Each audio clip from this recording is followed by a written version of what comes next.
होली पर्वलाई बाटो हेर्दै पनि है मनाएर चाहिँ फेरि हामी आफ्नो गन्तव्यतर्फ लागिरहेका छौँ। हाम्रो गन्तव्यतर्फ पुग्नको लागि करिब हाम्रो यात्रालाई करिब 13 मिनटमा हामी आफ्नो गन्तव्यलाई तय गर्नेछौँ। अहिलेतिर हामी यो ठ्याक्कै चौरडीगढी नगरपालिकाको यो कुवाखानीभन्दा 500 मिटर उत्तरतर्फ आइसकेका छौँ, जसलाई हामी यो सिरवानी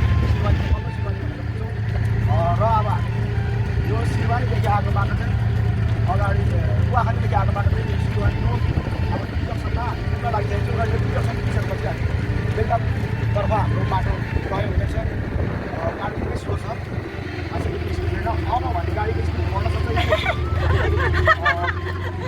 अब निकै राम्रो बाटो आइसकेको छ, निकै राम्रो बाटो आएछ। विपरीत दिशाबाट एउटा डिस्कभर बाइक हामी भर्खरै क्रस गऱ्यौँ, एउटा अटोलाई क्रस गर्दै अब हाम्रो स्पिड अझै बढेको छ। यात्रा निकै रमाइलो छ। सुन्दर गाउँ निकै सुन्दर बाटोहरू। यो गाउँलाई चाहिँ के भन्छ? सिरवानी सिरवानी नै भन्छ। हजुर, तपाईँहरूको लागि यो निकै नौलो ठाउँ, निकै नौलो ठाउँ।